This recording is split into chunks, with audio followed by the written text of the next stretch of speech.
안녕하세요. 공보의 우영재입니다. 네, 카디올로지 5번째 영상이네요. 네, 저번 시간에 말씀드렸듯이 오늘은 항부정맥제 중에 이제 베타블로커만 따로 떼겠습니다. 그래서 이 내용은 이제 퍼시픽에는 없는데 그 베타블로커라는 약은 워낙 많이 쓰고 또 시험에 제일 잘 나오는 약들 중 하나다 보니까 이왕 그 꼼꼼히 공부하는 김에 이 내용을 좀 정리해두자 싶어서 만들었습니다. 그럼 오늘은 이제 책 없이 강의 자료 보면서 공부를 해볼게요. 그 베타 블로커를 항구정맥제로 보면은 클래스 2 안티아리드믹스에 해당한다 이렇게 말씀을 드렸죠. 그래서 이제 항구정맥제로서의 베타 블로커의 기능은 뭐냐면은 그 SA 노드, AV 노드의 기능 저하다 이렇게 되어서 이제 심박동수를 떨어뜨리는 즉 레이트 컨트롤의 목적으로 씁니다. 왜 그러냐면은 이제 그 타키아르디미아가 생겼을 때는 이제 심장이 너무 빨리 뛰잖아요. 그러면은 그 자체로 이제 심장에 굉장히 큰 부담을 주고요. 그 심장이 오랫동안 두근거리면은 환자 굉장히 피로감을 많이 느껴요. 그래서 이때 근본적인 문제 해결은 안 될 수도 있지만 당장 증상을 가라앉히고 헤모다이나믹을 안정시키는데 그 레이트 컨트롤이 중요하기 때문에 그래서 이제 베타 블로커를 쓴다 이렇게 기억하시면 돼요. 주 용도가 supraventricular tachycardia에서 이제 레이트를 떨어뜨리기 위해 레이트 컨트롤 할 때 많이 쓰는 거고 특히 어디서 많이 쓰냐? AFib with rapid ventricular response 줄여서 이제 AFib with RVR이라고 하죠. 이때 이제 RVR을 없애기 위해서 베타 블로커를 많이 씁니다. 물론 AFib 때 중요한 거는 이제 안티코아귤레이션이 굉장히 중요하고 시험에도 이게 제일 많이 나오지만 이제 우선 증상 호전을 위해서 베타 블로커를 쓴다. 이거를 꼭 이제 기억을 해두시고요.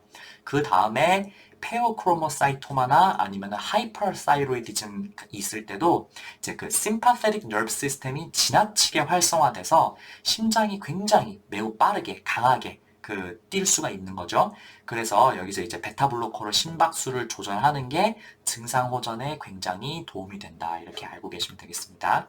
자, 여기서 한 가지 기억해 두셨으면 좋겠는 거. 페오크로모사이토마 있을 때 베타 블로커 먼저 쓰면 안 되죠. 알파 블로커를 먼저 쓰고 그 다음에 베타 블로커를 쓰는 겁니다. 이거는 꼭 기억해 두셔야 되고 아주 빈출입니다.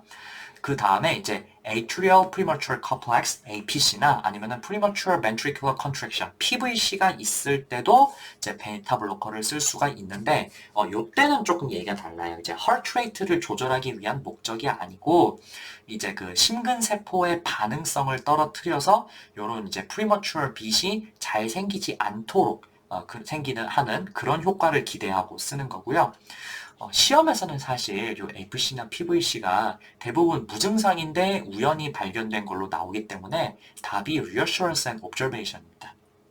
그걸 미리 말씀드리고 증상이 아주 뚜렷하고 환자가 굉장히 심한 그 불편함을 호소하지 않는 다음에야 굳이 요때 약 쓰지는 않아요. 그래서 이런 거 나왔다고 베타블로커 답을 찍으시면 안 됩니다. 문제 꼼꼼하게 보셔야 돼요. 자, 그러면은 이제 본격적으로 제가 오늘 하려고 했던 내용 좀 들어갈게요. 우선 베타 블로커의 양리학을 할 건데 오늘 하는 내용 중에 요 내용이 정말 그 의사 생활할 때 굉장히 중요한 내용이니까 좀 이제 기억을 해두셨으면 좋겠어요. 우선 이제 그 베타 블로커라 함은 그 베타 아드레너직 리셉터를 억제해서 기능이 나오는 거잖아요. 근데 그러면은 이 베타 아드레너직 리셉터가 무슨 기능인지를 좀 생각을 해볼 필요가 있을 것 같아요.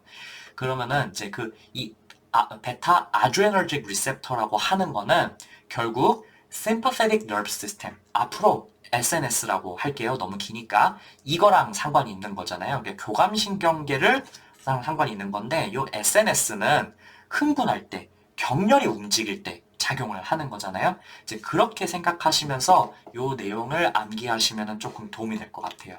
그래서 요 베타 수용체에는 베타 1, 베타 2, 베타 3 리셉터가 있는데 각각의 기능이 조금씩 달라요. 우선 베타 1은 심장을 빠르게 강하게 뛰게 하는 게 주 기능입니다. 요게 주 기능이고 두 번째 기능은 뭐냐면은 레닌의 분비를 촉진한다 이렇게 되어 있어요. 결국은 근데 이게 Renin Angiotensin Aldosterone System 줄여서 이제 RAAS라고 하죠. 그거를 활성화시켜서 혈압을 올리고 심장을 수축시키는 거랑 연관이 있는 거죠. 그래서 베타1은 심장 펌핑을 촉진시키기, 혈압을 올리기, 이거 두 개랑 연관이 있다고 보시면 돼요. 그래서 요게 이제 사실 우리가 베타블로커를 쓰는 주 그 목적하고 연관이 있는 게 이제 사실 이 베타1이랑 이제 관련이 있다고 보시면 됩니다. 그래서 이제 그 다음에는 이제 보이는 게 이제 베타2인데, 이거는 기능이 굉장히 잡다하게 이제 많죠. 그래서 요거는 사실 있잖아요. 그 베타 블로커를 쓰는 이유보다는 베타 블로커의 부작용과 관련이 많아요. 그래서 시험에 베타 블로커를 오답으로 만들고 싶을 때 요 베타2 리셉터와 관련된 내용을 슬쩍 끼워 넣는 경우가 많아서 요 내용은 좀 꼼꼼하게 외워 두셔야 해요. 자, 하나씩 볼게요. 첫 번째, 브론코다일레이션. 운동하려면 있잖아요. 산소가 많이 필요하잖아요. 그러니까 공기가 폐에 팍팍 통해야겠죠. 그러니까 기관지를 확장시켜줘야 될 거예요. 그래서 기관지 확장이 원래 잘 안 되는 사람, 에스마라든지 COPD 있는 사람, 이런 사람은 베타블로커 쓰면 안 돼요. 베타블로커 쓰면은 갑자기 브론코 컨스트릭션이 확 돼가지고 호흡곤란이 굉장히 심해질 수 있어요. 요거는 셀렉티브 베타1 안타고니스트라고 해도 어느 정도는 생겨요. 그래서 에스마나 COPD 있으면은 셀렉티비티에 생각하지 말고, 그러니까 일단 베타 블로커는 베타1 셀렉티브 블로커라고 하더라도 일단 빼고 다른 답부터 생각해 보시는 게 맞아요. 요게 이게 사실 이제 PK 나오는 문제 중에 좀 웃기는 게 요 티몰롤이라고 해서 요게 이제 녹내장에 쓰는 안약이거든요. 이게 근데 이제 이름 보시면 이제 올롤 이렇게 끝나니까 이제 베타블로커잖아요. 이거는 그래서 이제 눈에다 넣는 약이고 이제 전신에 퍼지는 약이 아닌데도 이거 호흡곤란이 이제 에스마 같은 거 있을 때 생길 수는 있다 이렇게 말씀을 하시더라고요. 그래서 이게 시험에 종종 나옵니다. 그래서 이게 사실은 근데 있잖아요. 솔직히 눈에 넣는 게 폐에까지 퍼져가지고 부작용을 일으킨다는 게 상식적으로 말이 안 되잖아요. 이제 그래서 사실 이제 그렇게 상식적으로 말이 안 된다고 생각하기 쉬우니까 이게 시험에 자꾸 나오고 하는 건데, 이게 얼마 전에 어디 이제 의사 커뮤니티에 올라왔어요. 진짜 이걸 호흡기 부작용 때문에 안 쓰는 게 맞냐고. 근데 내과 선생님들은 호흡기 부작용이 있으니까 이제 토피컬 티몰롤도 안 쓰는 게 맞다 이렇게 이제 말씀을 하셨는데, 정작 안과 선생님께서는 하시는 말씀이 이거 호흡기 부작용 때문에 거의 안 생긴다 이렇게, 호흡기 부작용이 거의 안 생긴다, 그것 때문에 안 쓰는 경우는 사실 안과에서는 드물다 이렇게 말씀하시더라고요.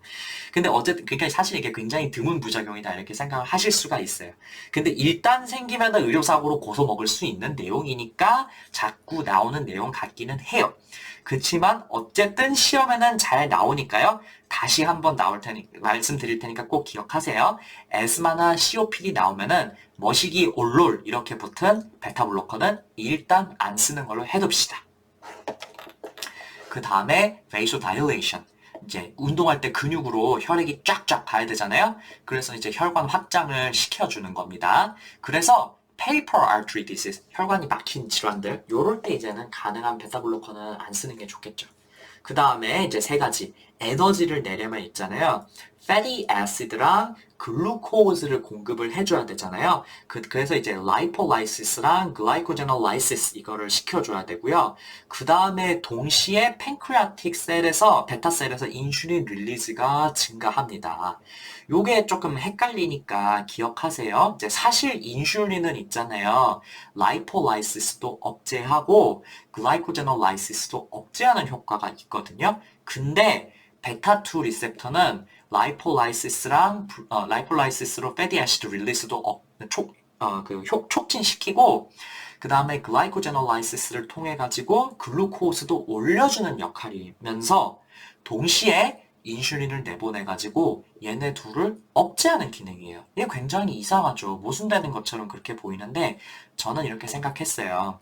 일단 에너지가 온 몸에 이제 많이 필요한 건 맞으니까 라이폴라이시스랑 글루코스를 올려는 주고, 그 다음에 인슐린은 왜 나오냐면은 인슐린의 기능이 근육세포에 글루코스를 집어 넣어주는 거거든요. 그러니까 이제 근육의 에너지를 많이 쓰려면은 글루코스가 많이 필요하니까 요 두 가지를 높여주고, 그 다음에 이제 다시 인슐린을 통해서 근육세포에 집어 넣어준다. 이렇게 이해를 했거든요. 이게 맞는 내용인지는 잘 모르겠어요. 그냥 우리 몸이 그렇다고 하니까 제가 끼워 넣은 내용인데 그냥 이렇게 기억하시면 조금 편하실 것 같아요. 어쨌든 간에 이제 이런 것 때문에 베타 리셉터를 건드리면은 여기서 부작용이 많이 생겨요. 기본적으로 그래서 당뇨 환자, 특히 콜레스테롤 문제가 있는 사람에서 베타 블로커를 쓰면은 요 아까 말씀드린 이유로 콜레스테롤 컨트롤이 잘 안 돼요. 그래서 이제 디스리피데미아가 심화되는 그런 효과가 있고요. 그래서 당뇨 환자에는 혈압 조절을 할 때 가능하면 베타 블로커를 잘 안 쓰려고 합니다. 또 한 가지 이유는 뭐냐면은 요게 인슐린 릴리즈를 떨어뜨린다 이렇게 그래가지고 혈당이 이제 조절이 잘 안 되는 건데요. 동시에 글라이코제놀라이시스가 잘 안 돼가지고 저혈당도 잘 와요. 그래서 혈당이 막 높았다, 낮았다 이렇게 요동을 막 치는 거죠. 이렇게 기억하시면 되겠습니다. 자, 그 다음에 이제 또 베타2 아고니스트인 라이토드린 이거를 조산기 있을 때 토콜라이틱스로 쓰는 거 이제 잘 알고 계시죠? 그래서 이제 베타2가 유테라인 톤을 떨어뜨리는 왜냐하면 스무스 머슬 릴렉세이션을 시키는 기능이기 때문에 이게 가능한 건데 당뇨가 있는 산모에서 요 베타 블로커 베타 아고니스트인 라이토드린 이걸 갑자기 쓰면은 이걸 쓰면은 혈당이 확 올라서 문제가 생길 수가 있거든요. 그래서 조산을 억제할 때 산모한테 당뇨가 있는지 아니면 제스티네이셔널 DM이 있는지 꼭 확인을 하셔야 됩니다. 요건 시험에 엄청 잘 나오니까 꼭 기억하셔야 돼요. 아니면 극가탐 조금 오르면 어때? 이렇게 생각하시면 안 됩니다. 그 다음 aqueous humor, 이게 방수 생성을 촉진하는 기능이 있습니다. 이게 눈에서 이제 그 앞쪽에 이제 물 생기는 거죠. 그래서 토피컬 베타 블로커인 그 티몰롤 요거를 오픈 앵글 글라코마에 많이 씁니다. 자, 요거랑 반대되는 기능이 이제 그 알파2거든요. 요 알파2를 반대로 이제 그 알파2는요 아쿠아스 휴머를 이제 생성을 억제하는 그런 기능이 있어요. 그래가지고 이제 알파2 아고니스트인 브리모디딘이라는 약을 녹내장에 좀 많이 쓴다 이렇게 기억하시면은 이제 나중에 그건 안과 내용에서 공부하시면 좋을 것 같아요. 자, 그 다음에 마지막으로 이제 기억하셔야 될 거 셀룰라 포타슘 업테이크를 증가시킵니다. 그래서 하이퍼칼레미아가 있을 때 인슐린이랑 베타 아고니스트인 라이토리를 쓸 수가 있다. 이거 기억하시면 좋겠죠. 자, 그 다음에 이제 베타3 이거는 쉽습니다. 이제 마찬가지로 라이폴라이시스를 촉진하는 효과가 있고요. 임상에서는 굉장히 중요하지만 시험에는 이제 거의 안 나오는 이제 bladder relaxation 효과가 있는 게 이제 베타3인데요. 그래서 이제 베타3 아고니스트인 미라베그론 요게 이제 베타미가라고 하는 이제 굉장히 유명한 약인데 요거를 urge incontinence에 쓸 수가 있습니다. 요즘 할머니들 이제 요실금 있으신 분들이 굉장히 많거든요. 그래서 요 약이 근데 그 미라베그론이 베타3에 굉장히 셀렉티브해요. 그리고 이제 부작용도 없고 그래가지고 이 약을 엄청 많이 써요. 그다음에 또 이제 추가로 이제 그 좀 뜬금으로 좀 말씀드리는 게 그 곁다리로 말씀드리는 게 이제 urge incontinence 있을 때 쓸 수 있는 약이 무스카리닉 안타고니스트죠. 이것도 이제 bladder relaxation 있어가지고 쓰는데요. 이제 임상에서는 이제 베시케어라고 부르는 이제 솔리페나신을 많이 씁니다. 근데 요 약들은 사실 이제 시험에는 잘 안 나오는데 왜 그러냐면은 부작용이 적은 약이어서 잘 안 나옵니다. 그래서 문제 내기는 사실 별로 안 좋은 거예요. 그래가지고 이제 그 시험에는 뭐가 제일 많이 나오냐면요. 그 디트로판이라고 하는 옥시부타이닌 이게 이제 시험에 굉장히 많이 나와요. 이제 이게 효과는 좋은데 이제 부작용도 세서 입도 엄청 마르고 또 이제 노년층에서는 이제 안티무스카리닉이 이제 cognitive impairment, delirium 이런 게 있어가지고 이 그 안티무스카리닉이 노인주의 의약품 이렇게 되어 있거든요. 그래가지고 이제 오히려 이제 시험에 잘 나오는데 이게 약간 좀 임상이랑 시험의 그 괴리가 약간 느껴지는 거죠. 뭐 그래서 뭐 이 내용은 뭐 시험에 나오는 내용은 아닌데 임상에서 워낙 많이 쓰는 약이니까 이제 그 미라베그론, 베타미가라는 약을 이제 좀 기억을 해두시면 좋겠어요. 제가 공보일을 하다 보니까 요실금 약을 조금 쓰는 편인데요. 할머니를 주로 보거든요. 아직도 오래된 약 쓰는 경우가 너무 많아요. 이게 다 이제 좀 공보이들이 공부를 좀 안 해서 좀 그런 것 같아요. 제 생각에는. 그 할머니들 여쭤보면요. 원래 입이 좀 말랐는데 그 요실금 때문에 약 먹고 나서 입이 더 말라가지고 못 살겠다는 그런 분들이 좀 있어요. 그러니까 이제 그런 경우에는 이제 베타미가 같은 약으로 좀 바꿔 주셔야겠죠. 그래서 혹시 공보에 가시게 되면요. 그 임상 공부 열심히 하시고 약을 잘 써가지고 이런 부작용을 최소화할 수 있는 그런 좋은 의사가 되도록 한번 노력을 해봅시다. 네. 자, 그래서 잠깐 이제 딴소리를 좀 했고요. 자, 그래서 베타 리셉터의 기능은 이렇게 되고, 자, 그 다음에 이제 베타 블로커의 기능을 좀, 베타 블로커의 그 셀렉티비티를 좀 볼게요. 자, 그 베타 블로커의 그 셀렉티비티는 뭐냐면은 이제 주로 베타 블로커는 사실은 베타 1을 억제하려고 쓰는 거거든요. 그래서 그 베타 1만 억제할 수 있는 약이 셀렉티브 베타 블로커고, 그 다음에 이제 베타 1이랑 베타 2를 둘 다 억제할 수 있는 약이 non-selective 베타 블로커예요. 그래서 이걸 어떻게 기억을 하시면 되냐면 이름을 붙이는데 알파벳이 26개가 있잖아요. 근데 반반 하면은 13개잖아요. 그래가지고 이제 앞에는 13개, A부터 M까지 시작하는 베타 블로커는 베타 1 selective antagonist고요. 그래서 요거는 이제 주로 심장의 기능을 하겠죠. 네, 물론 이제 베타 2의 기능이 아예 없는 건 아닌데 그래도 비교적 베타 1의 셀렉티비티가 높다 이렇게 보시면 돼요. 그래서 많이 쓰는 게 이제 아테놀롤, 비소프롤롤, 에스몰롤, 메토프롤롤 정도고 요 약들은 이제 굉장히 좀 많이 쓰는 약입니다. 그래서 그 다음에 뒤에 있는 거 이름이 N부터 Z로 시작하는 베타 블로커는 non-selective antagonist고 여기 들어가는 약은 나돌롤, 프로프라놀롤, 그 다음에 티몰롤 정도가 있겠습니다. 근데 법칙이 있으면은 예외가 꼭 있죠.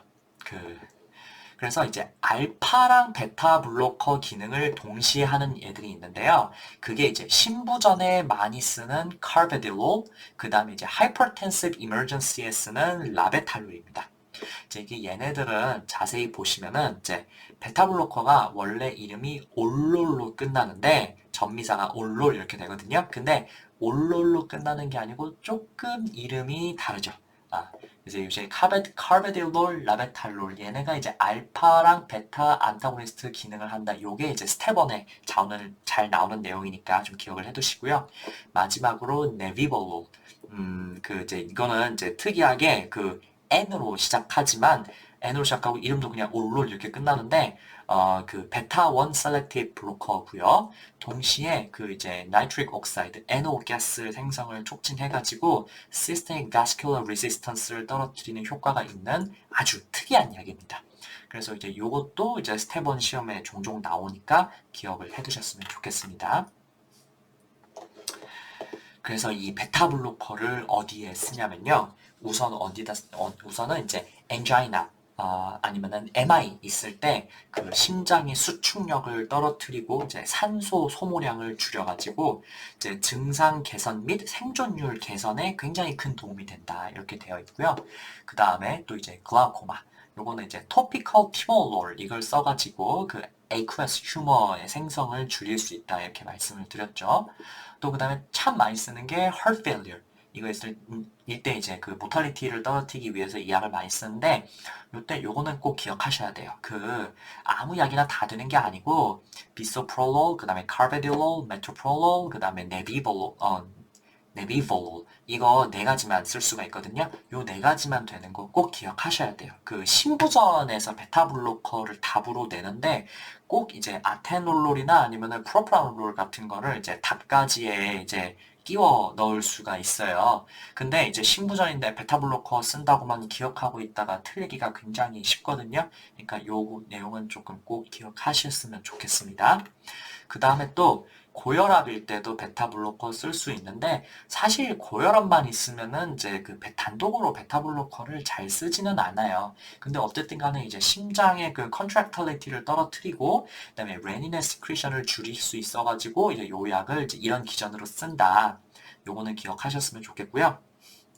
또 이제 하이퍼사이로이디즘이나 아니면은 타이로톡시코시스 있을 때도 베타 블로커를 쓸 수가 있죠.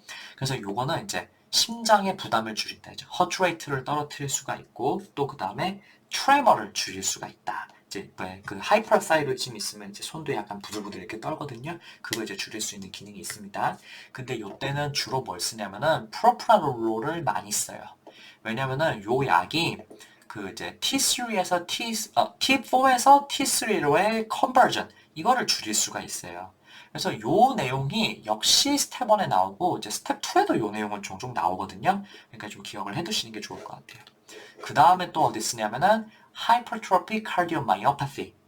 이거 이제 저번에 있잖아요. 뭐라 그랬냐면은 심장에 프리오드가 적고 컨트랙터리티가 강할수록 이제 호흡 있을 때 싱코피가 잘 생긴다 이런 말씀을 드렸잖아요. 그러니까 요 그 베타 블로커를 쓰면은 하트레이트가 떨어지니까 심장에 프리로드가 충분히 찰 수가 있어요. 그 다음에 컨트랙탈리티도 떨어뜨릴 수가 있어가지고 이게 약간 일석이조 효과가 있거든요. 그래서 주로 이제 프로프라놀 아니면 미토프롤롤 이걸 많이 씁니다. 자, 그 다음에 또 아까 이제 말씀드렸던 것처럼 이제 그 supraventricular tachycardia 있을 때 heart rate 조절하는 용도로 이제 쓸 수가 있고요. 자, 이제 마지막으로 variceal bleeding 있을 때 이제 varix를 수축을 할 수 있도록 베타 블로커를 씁니다. 이거는 왜 그러냐면은 이게 사실 이제 그 베타2 리셉터가 아까 이제 vasodilation을 시킨다 이렇게 말씀을 드렸잖아요. 그거를 응용해서 반대로 이제 베타2 수용체를 차단하면 혈관이 수축한다. 요거를 이용한 겁니다. 그러니까 이제 당연히 이때는 이제 비선택적 non-selective 베타 블로커를 써야겠죠. 주로 많이 쓰는 게 이제 프로프라놀을 씁니다. 근데 이거 당장 그 블리딩이 있을 때는 베타 블로커 쓰면은 혈압이 더 떨어지니까 당연히 안 되고요. 이거를 예방용으로만 쓴다. 요거를 꼭 기억하세요. 그 예방용 아니면은 이제 급성 출혈 다 맞고 이제 더 이상 이제 출혈이 없을 때 그때 이제 재발 방지 위해서 쓰는 거다. 요거는 꼭 기억하셔야 됩니다. 그 식도 정맥류 있을 때 베타 블로커 쓴다는 것만 기억했다가 지금 당장 문제 세팅이 뭐 블리딩이 심하고 뭐 이런데 베타 블로커 찍었다가 틀리는 사람 꼭 있습니다. 자, 그 다음에 이제 베타 블로커의 부작용입니다. 우선은 있잖아요. heart rate가 떨어지니까 그 섬액이 생길 수가 있겠죠. 그러니까 지금 당장 섬액이 있거나 아니면은 이제 AB 블록 이런 게 있는 사람한테서는 베타 블로커 절대 쓰면 안 되겠죠. 이거 시험에 정말 잘 나와요. heart rate를 떨어뜨려 놓든지 아니면 이제 AB 블록 있을 때 이제 심전도 주는 걸로 이제 AB 블록이 있는 심전도를 주는 걸로 베타 블로커 찍으면은 안 되는 문제가 아주 빈출입니다. 그 다음에 이제 또 CNS에서는 뭐 seizure 아니면은 이제 수면 장애 일으킬 수 있다고 되어 있는데 이건 뭐 제가 문제에서 나온 거는 한 번도 못 봤어요.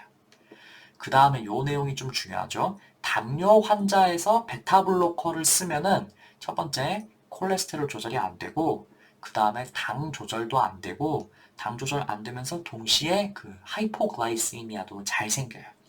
그래서 당뇨 환자에서는 베타 블로커 사용을 주의해야 합니다. 그렇지만 어쩔 수 없이 써야 되는 경우도 있어요.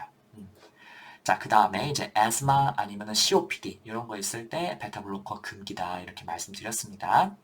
그 다음에 마지막으로 요 내용은 이제 CK에서 잘 나오는 내용인데 우리 아까 있잖아요. 그 MI나 아니면은 엔자이나 있을 때는 이제 베타 블로커가 굉장히 중요한 약이다 이렇게 말씀드렸잖아요.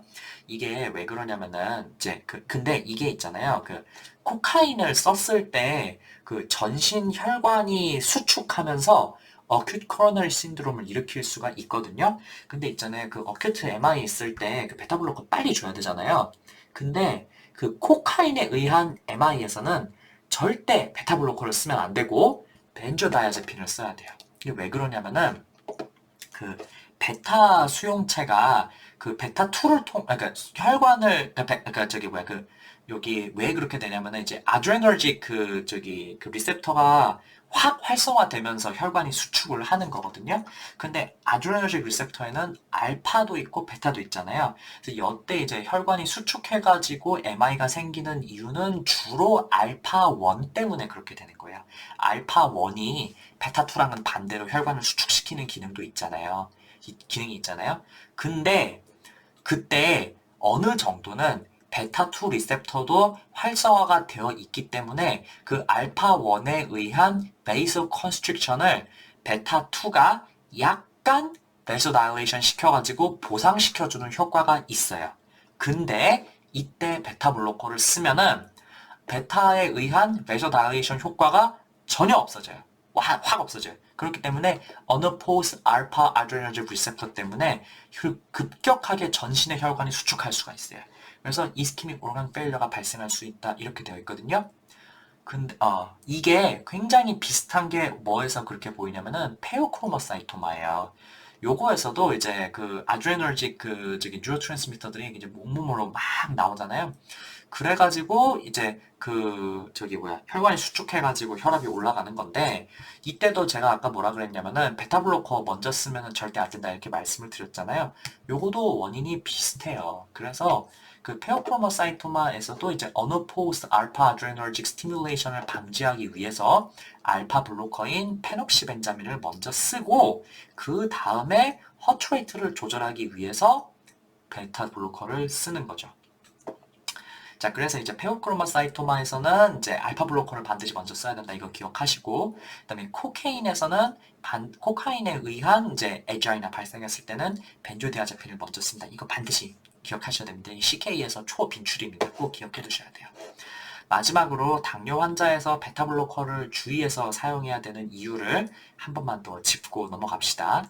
자, 그 자체로 디슬리피데미아가 유발됩니다. 그래서 이제 비슷하게 당뇨 환자에서 잘 쓰면 안 되는, 잘 이제 쓰기가 좀 어려운 약이 사야자이드 있죠. 디슬리피데미아 역시 일으킬 수가 있고요.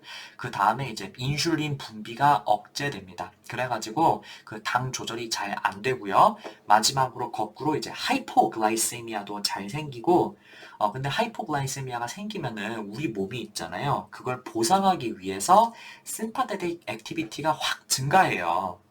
그래서 그 이제 하이포글라이세미아 있으면은 어르신들이 뭐라 그러냐면은 막 심장이 두근두근 거리고 어지럽다 이렇게 말씀을 하거든요. 그게 이제 그 이제 심파테틱 액티비티 스티뮬레이션에 의해서 그 일종의 이제 피지올로직 리스폰스 그 보상 반응이 생기는 거예요. 근데 베타 블로커를 쓰면은 요 그 하이포글라이세미아가 잘 생길 뿐만 아니라 그 하이포글라이세미아를 보상하기 위해서 생긴 심파테틱 액티비티 요거까지도 마스킹하는 이펙트가 생겨요. 그래가지고 그 타키카르디아 같은 이런 피지올로직 리스폰스 이런 거를 억제하는 효과가 있단 말이죠. 그래가지고 환자가 저혈당이 오면은 원래 그 저혈당이 오시는 분들 당뇨 환자들은 그걸 알거든요. 근데 그 저혈당인지도 모르다가 픽 쓰러지고 죽을 수가 있다는 거예요. 그래서 당뇨 환자에서 베타블로커는 굉장히 주의해서 써야 되는 약입니다. 근데 그럼에도 불구하고 당뇨의 합병증 중에 굉장히 중요한 게 MI잖아요. 그 코로너리 신드롬, 어큐트 코로너리 신드롬 굉장히 잘 생기는데 그때는 어쩔 수 없이 쓰는 약입니다. 그래서 이 내용을 조금 기억해 두시면 좋을 것 같아요. 이런 내용은 그 엔도크라이놀로지 돌 때라든지 그때 이제 교수님이 충분히 물어볼 수 있는 내용이라고 생각해요. 자, 그 다음에 베타블로커 중에서 굉장히 특이한 약이 하나 있죠. 이제 바로 프로프라놀롤인데, 이제 요거를 이제 보통 이름이 길어가지고 상품명이 인데놀이라고 이제 많이 부릅니다. 자, 이 내용을 제가 왜 말씀드리냐면은 다른 베타블로커는 거의 칼디오 영역에서 이제 많이 써요. 근데 요 프로프라놀롤은 여기저기 굉장히 참 많이 쓰여요. 그래서 이제 퍼시픽에도 굉장히 여러 부분에 이제 많이 등장하거든요. 이 책에 그래서 여러 군데 등장하는데 제가 여기를 이제 그 링크를 이렇게 그 달아놨어요. 그러니까 그거를 이제 참고하시면서 보면은 조금 더 좋을 것 같아요. 우선은 그러면 이제 칼디오에서 어디 쓰냐는지 한번 봅시다. 우선은 이제 그 고혈압 약으로 이 프로프라놀을 쓰는 경우는 거의 없지만 어쨌든 혈압을 이걸 쓰면은 그 혈압은 조금 떨어집니다. 그리고 당연히 베타 블로커이기 때문에 그 이제 MI 이후에 쓰면은 생존율 향상 효과는 약간 있어요. 근데 보통 사실 이거보다는 이제 카르베딜롤 아니면 미토 이걸 많이 쓰죠. 이제 그래서 이제 흔히 이제 코락 아니면 빌라트렌 이렇게 말이 부르는 이제 카르베딜롤 이걸 굉장히 많이 씁니다. 이거 굉장히 많이 쓰고 이제 딴 것보다도 이제 프로프라놀롤 근데 이제 카디오바스큘라 디시스 쪽에서 딴 것보다도 이제 프로프라놀롤을 쓰는 게 권장되는 경우가 있어요. 하나는 뭐냐면은 호금입니다. 이제 요거는 여러 번 설명드렸죠. 그 heart rate를 떨어뜨리고 프리로드를 채우는 기능 이게 있고요. 그 다음에 동시에 프로프라놀롤은 non-selective 베타 블로커이기 때문에 이거를 쓰면은 혈관이 약간 수축이 되거든요. 그래서 애프터로드가 약간 늘어나요. 그래서 LVOT obstruction을 조금 줄여주는 효과가 있어요. 그래서 이제 이게 신생아 때 그 일시적으로 생기는 HCMP 혹금에도 좋고요. 성인에서도 쓸 수 있는 약입니다. 비슷한 원리로 Tetralogy of Fallot에서도 쓸 수 있어요. 프로프라놀을 쓰면은 Systemic Vascular Resistance가 상승한다 이렇게 말씀을 드렸잖아요. 그래서 혈액을 상대적으로 Pulmonary Artery 쪽으로 보낼 수가 있어요. 그리고 이게 왜 그렇게 되는지는 이제 여기 이제 참고 링크 눌러가지고 이제 TOF 내용을 한번 보시고 그냥 어쨌든 간에 이제 TOF에서 사이너시스도 줄일 수 있고 그 다음에 하이폭식 어택을 줄일 수 있는 약이다 이렇게 기억하시면 되겠습니다. 그 다음에 이게 또 이제 신경과나 정신과 내용에서도 정말 자주 나오는데 첫 번째 performance type social phobia 다 괜찮은데 남들 앞에서 발표만 못할 때 그때 인데노를 쓸 수가 있고요. 그 다음에 essential tremor 아니면은 리튬을 오래 쓰면은 그 자체로 또 트레머가 생길 수가 있거든요. 요때도 쓸 수가 있고 특히 이제 chronic lithium toxicity에 의한 트레머 여기에는 이제 프로프라놀을 굉장히 많이 쓰고요. 그 다음에 세 번째 migraine prophylaxis 이것도 정말 많이 나오죠. 그 미톱 아니면 프로프라놀 요거를 쓸 수가 있고 또 이제 임신 시에도 요 약들은 비교적으로 안전하기 때문에 편두통을 방지하기 위해서 요 약들을 많이 쓴다 이렇게 되어 있습니다. 마지막으로 아카시지아 정좌불능증이라고 하죠. 이때도 프로프라놀이나 렌즈트로핀 아니면 로라제팜 같은 약을 써가지고 이제 조절을 합니다. 그 외에도 언제 쓰냐면은 이제 하이퍼사이로이즘 있을 때 요때 이제 증상 조절하는데 효과적이고 그 다음에 간경화 있어가지고 이소페지얼 베릭스 생겼을 때 요때도 출혈을 예방하기 위해서 쓰는데 아까 제가 말씀드린 게 급성 출혈 때는 요약 절대 안 되고 일단 그 출혈이 생기기 전에 방지하든지 아니면 출혈 일단 잡고 나서 재발하는 걸 방지하기 위해서 쓸 수 있는 게 요 프로프라놀입니다. 그 다음에 또 쓸 수 있는 게 그 이제 화상을 굉장히 심하게 입었을 때 hypermetabolic response 라고 이제 sympathetic hyperactivity가 갑자기 막 늘어날 수가 있거든요. 이때도 이제 쓸 수가 있고요.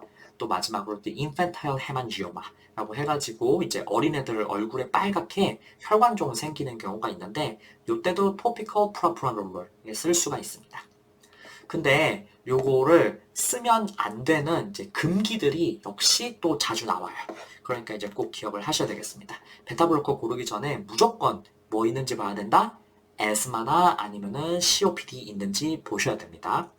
그 다음에 peripheral artery disease, 그 다음에 DM 이런 거 있을 때도 사실 베타블로커가 best choice는 아닙니다. 그 다음에 마지막으로 원래 그 브레디아르미아 섬액이 있었던 사람은 베타블로커를 쓰면 원래 안 되죠. 참 이 프로프라놀을 여기저기서 많이 쓰죠. 이게 되게 여기저기서 자주 나오는데 어디어디서 쓴다고 딱 정해되어 있는 게 없어가지고 제가 이참에 한번 모아봤습니다. 제가 빠뜨린 게 있을 수도 있으니까 혹시 시험에 있는데도 시험에 잘 나오는데도 이제 여기 없는 내용이 있다면은 제보해 주시면 감사하겠습니다. 참 시험에 잘 나오니까 요 프로프라놀은 정리를 한번 해두시는 게 좋을 것 같아요. 자, 그러면은 오늘 강의는 여기까지 하고요. 다음에는 이제 섬액성 부정맥으로 만나 뵙겠습니다. 들어주셔서 감사하고 오늘 내용은 중요하니까 정말 복습 꼼꼼하게 하셔야 되고요. 그럼 이제 다음 강의에서 또 뵙겠습니다. 다음 강의도 또 들어주세요. 들어주셔서 감사합니다.